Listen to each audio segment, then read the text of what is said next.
Star Wars Jedi Survivor is incredible. As a game devoid of any story, it's fantastic. The gameplay is smooth, the combat feels amazing, the worlds are big and connected and full of things to discover, and it just looks gorgeous. Every nitpick I had with the first game, like lack of customization, has been fixed, and a ton of new systems that I wouldn't have ever even thought of have been added. With all of this, and one of the most solid Star Wars stories of the last few years, I'll be shocked if this isn't my game of the year. It heavily features the High Republic. It's like it was made for me. There's one particular element that stuck with me though, maybe not the most important thing, but also something I suspect most game reviewers won't be focusing on too much. Buried in all these systems and stories is a love story, and a damn good one at that. This may come as a surprise because I don't talk about it much on this channel, but I love a sappy love story. There's just a distinct feeling of warmth and a big smile on your face you get when you see two characters that are meant to be together get together, you know? Romance as a genre is massive, of course, but it's always been coded as a girly thing. It's weird if a man's into that sort of thing. Why? Outdated gender stereotypes. That's usually the answer. Because of that, romance is quite rare in both video games and Star Wars, two traditionally male-coded things. I mean, there's dating sims, sure, but there's never been a AAA dating simulator, has there? Romantic subplots often find their way into other genres of games, but we'll talk about it. And yeah, the Star Wars movies have romantic subplots. We'll talk about it, but overall it's a very asexual franchise. I mean, most of the heroes come from a weird religion that specifically forbids attachment. So imagine my shock when Jedi Survivor, the action-adventure Star Wars game, has a romantic subplot that's not only exceptionally well done for video games, but maybe the best love story in all of Star Wars? Bold claim to make? Maybe. I don't really think so though, and let me explain why.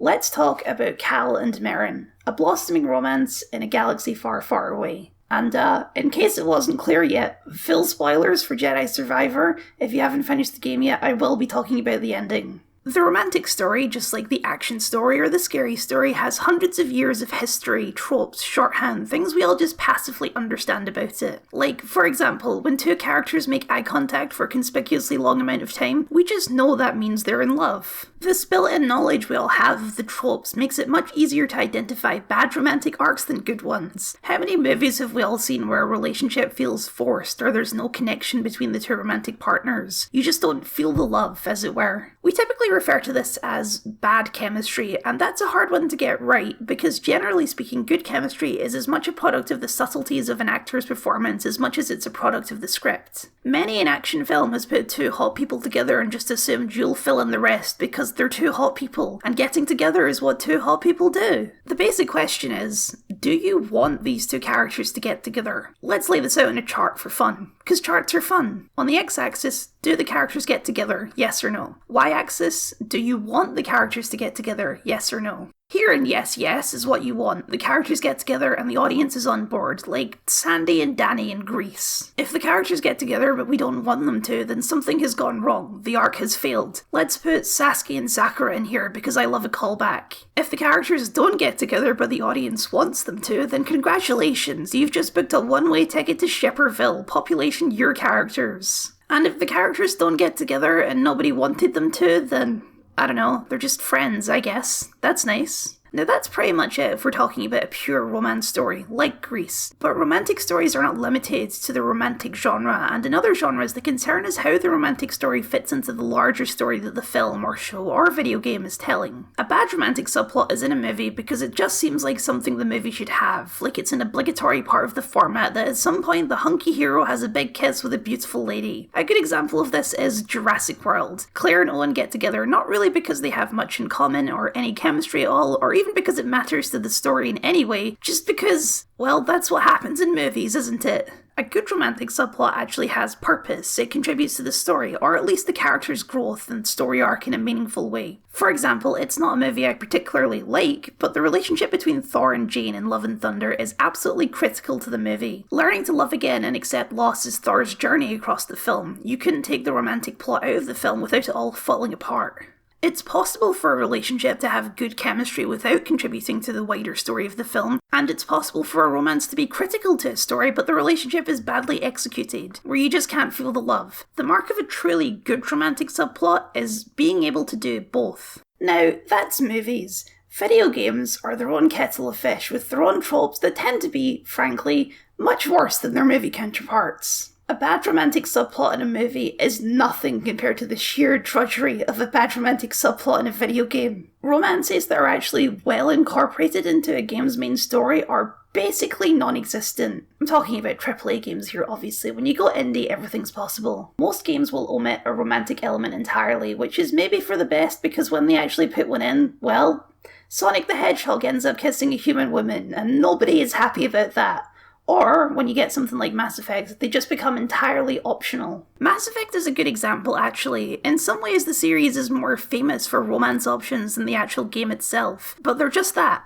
Options. You don't have to have a romance, the game is designed to work entirely without it. So if you enter a romantic story with one of the companions, by default it can't have an impact on either Commander Shepard's or the companion in question's story or character. Romance in Mass Effect also falls into a lot of the bad tropes of video game romance writing, where everyone on the ship just has constant hots for the player, things progress to I love you in about 3 weeks, and the player is rewarded with a gratuitous sex scene at the end. I love Mass Effect, by the way, Shikarian is OTP. The bad video game tropes of romance aren't inherently bad, so they have their own kind of cheesy charm. Mass Effect is a lot less bad than the likes of Dragon Age Origins. Look up those sex scenes if you ever want a good chuckle. It's just that, well, they're not important, are they? It's pretty hard to be upset about them when you can just skip them. I would consider The Witcher 3 to have maybe the best possible romantic arcs in this kind of game, and even then, they're still optional. I mean, you can choose Triss instead of Yennefer for some reason. Outside of RPGs, I'm honestly struggling to think of a big budget game I've played that even has a romantic subplot in the last 10 years. There's some of it in Red Dead 2, I guess. They used to be pretty common, but once we stopped writing women in games as sexy lambs, the medium has basically drifted away from them entirely. Which sucks for me personally because I love a good love story. And then along comes Jedi Survivor, just blowing out of the water and doing absolutely everything right. Jedi Survivor delivers the whole package.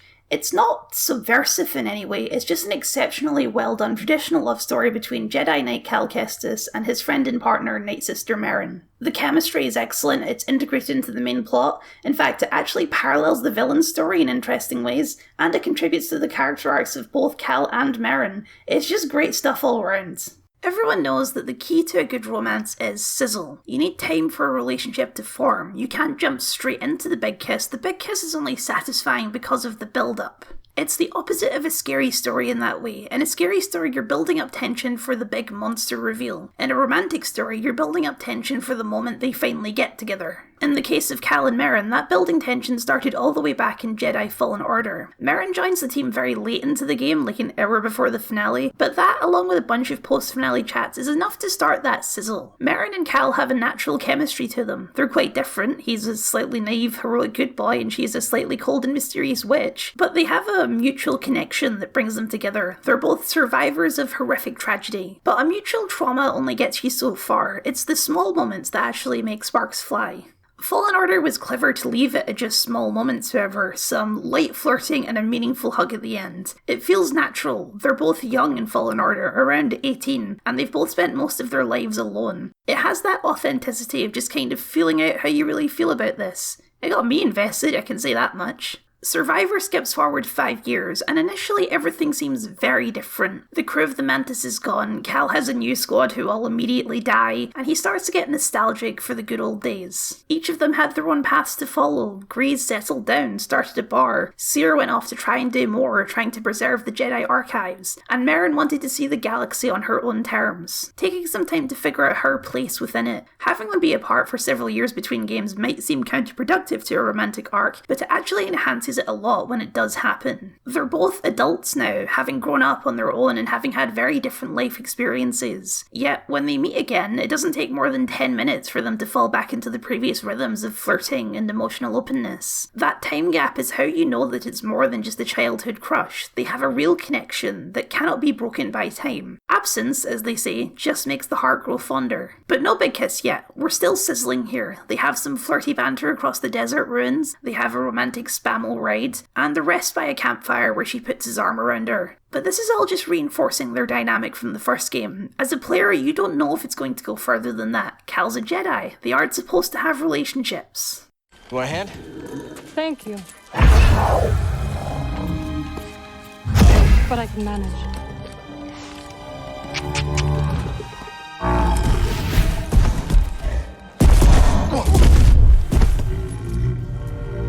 That's right.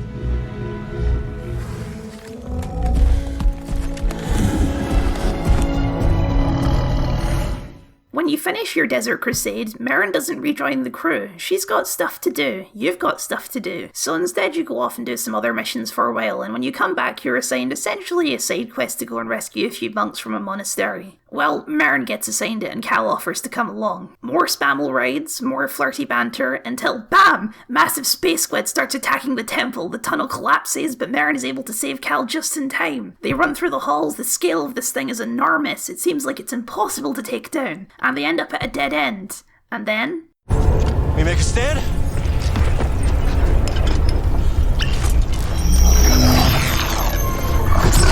Do you trust me? Of course. What are you up to? No time to explain. Do you trust me? Yes.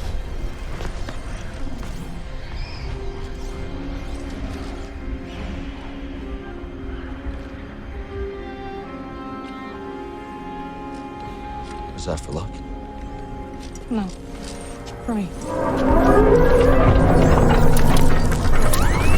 And then bam, right back into the action. You're running, jumping, flying through magic witch portals. And when running isn't working around, you turn around and absolutely demolish the big squid with your powers combined. So I mean this with absolutely no exaggeration. This is the best big kiss scene in any game ever. It's just flawlessly executed. I mean, for one, it's a really well choreographed scene. The sound cuts out, the music swells, the camera spins around them. It's just classically romantic, but it's also the release of romantic tension that's been building for actual years, and then the release of that tension contributes to the adrenaline of an amazing action sequence. You feel absolutely unstoppable. It's not a boss fight because the sheer power of that kiss has supercharged them both, and that big squid's got nothing, man. Of course that loses a bit of its impact if you mess up one of the jumps and fall to your death, but if you don't, cinematic perfection. Also, minor detail, but I didn't catch it the first time. I really love this little part where BD1 taps Cal on the shoulder to bring him back to reality. BD1's the best droid. It's a fantastic scene on its own, but what makes it even better in the wider scheme of the game is that this is just the middle of the game's story. This isn't the culmination of a romantic arc, this is just the point where it shifts into something different than it was before. This time Merrin rejoins the crew. She says it's because she believes in the mission, but Cal's buddy Bode has some other ideas.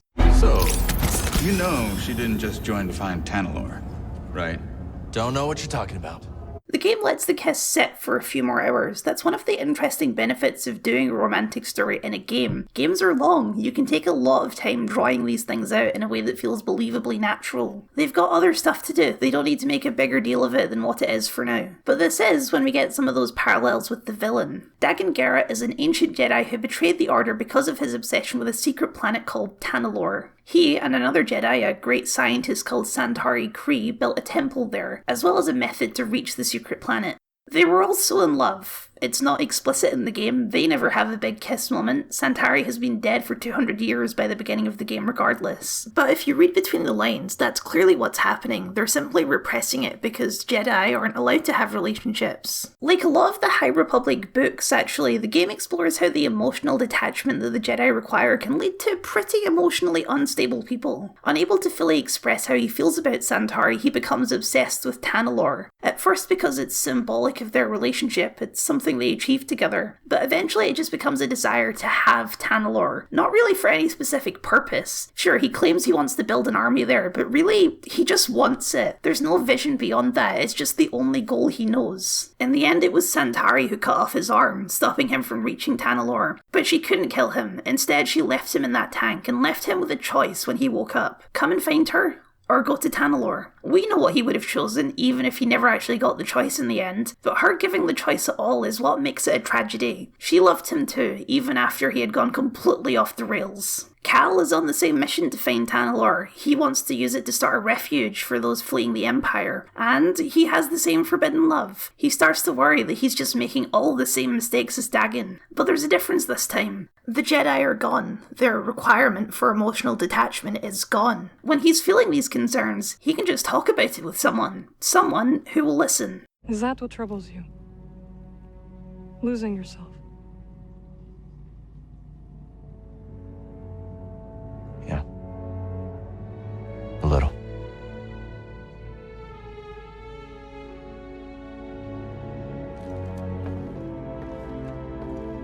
If you ever stray from your path,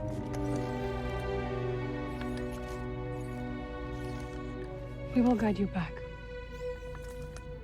Would Dagon have gone so far if he wasn't being forced to suppress everything he really feels? His turn to the dark side is a boiling and bubbling resentment towards everyone and everything, but especially the Jedi. He hates them. He hates them for what they made him. He's too far gone now. He needs to be stopped. But things could have been different. When Dagon is gone, in the quiet before the third act twist, it's Cal's turn to make a move. Merrin initiated the first kiss, but this time it's Cal's turn and he declares his feelings. He says that the Jedi maybe weren't right about everything and that this is something that he wants. He doesn't say I love you. We're not there yet. We're not even there by the end of the game. This is just, I'd like to see where this goes. And that feels so much more natural. From this point onwards, they aren't just teammates. They're partners. And they'll face any challenges going forward together. A defying contradiction of the Jedi Order? Sure. But also a contradiction of Dagon and Santari. They could never act on their feelings, and in their place, hate, resentment, and obsession were found instead. This time is different.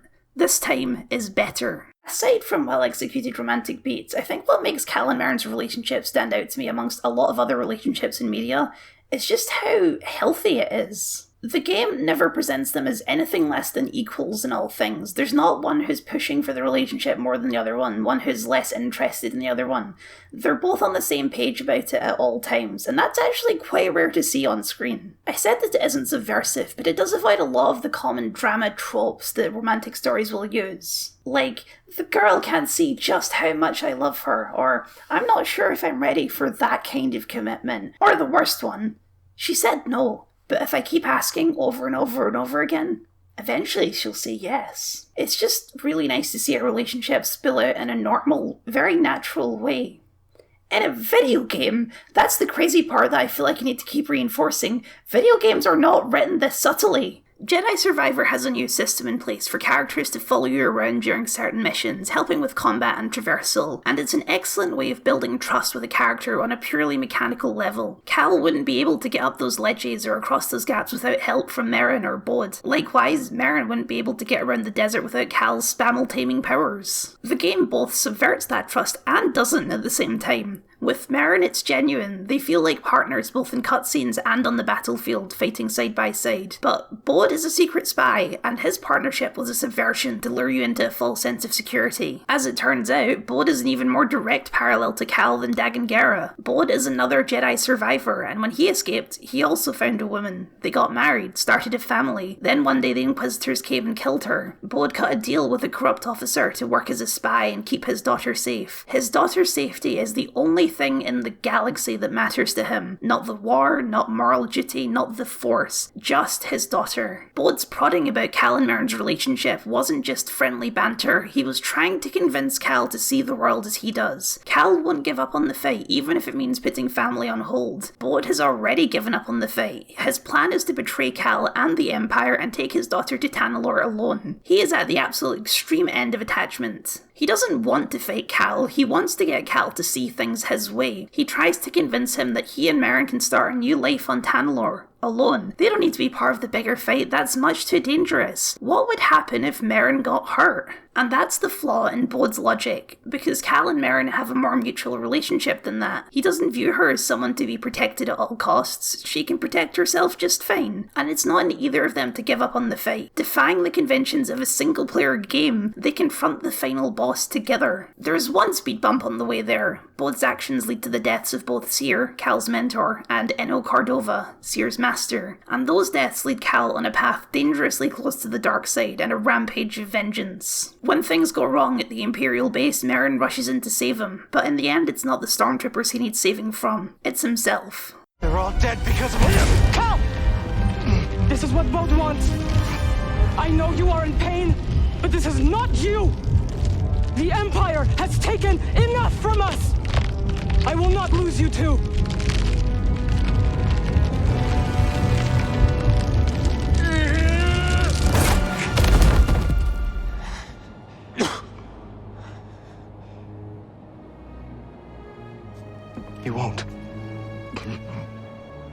They need to stop Bode, but they need to do it without falling victim to the cycle of vengeance. Bode has a daughter, and if they kill Bode in anger, she's just going to carry that anger all her life, and maybe eventually return the favour. They offer Bode every chance to stand down, way more than is reasonable, but like Dagon, he's too far gone, his obsession with protecting his daughter overpowering everything else. We end the game with the two of them, plus Grease, in the strange position of needing to look after Kata, Bode's daughter. She's like them, an orphan who's lost everything. But unlike Bode, they won't turn their backs on the galaxy. They'll build something on Tanalorr, something that can help even more people like them. You can see now how important Cal and Merrin's relationship is to the game. It's kind of the centerpiece of the whole narrative, and as our villains, we've got two examples of relationships that failed. With Dagon, we have the emotional detachment of the Jedi, which led to resentment and hatred. And with Bode, we have pure attachment, which led to obsession and fear. A good relationship, in a very Star Warsy way, needs balance. Cal only succeeds because he finds that balance with Merrin where the other two have failed.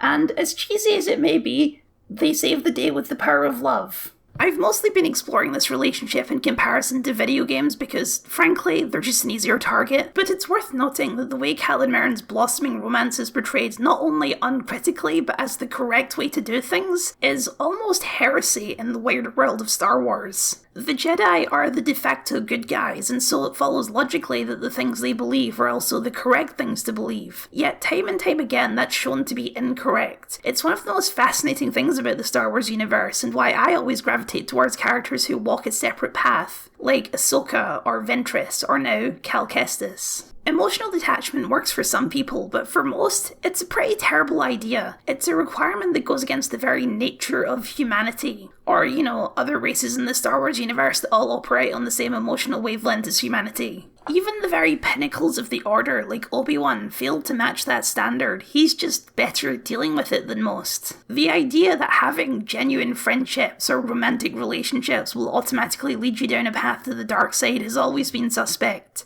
It can lead there, like with the ultimate example, Anakin Skywalker, but his relationship with Padme was, let's charitably call it unhealthy, and his fall is more a product of trying to suppress how he feels rather than the feelings themselves. Cal isn't the first Jedi we've seen to abandon these ideas. Kanan from Star Wars Rebels comes to mind as well, but I think he's the first to just flat out say that the Jedi are wrong about this and never be proven wrong. It's refreshing to see. There is no doubt in my mind that Jedi Survivor will get at least one more sequel rounding out the trilogy. The first game was Padawan, this game was Knight. It goes to follow that the last game will be Jedi Master. But that's not the part that interests me. This game paves the way for their relationship to be even more important going forward. In fact, I wouldn't be shocked if we get some playable sequences as Merrin in the next game. I don't know where they're going next, I won't speculate for now. But I will say, don't you dare mess this up for me. If I open up the next game and Merrin dies in the first 10 minutes, I'm going to be so pissed. There's so much potential in this story. If we get a full 20-hour game that's just a power couple doing things together, I'm all for it. Cal and Merrin are the best couple in Star Wars. Feel free to try and prove me wrong.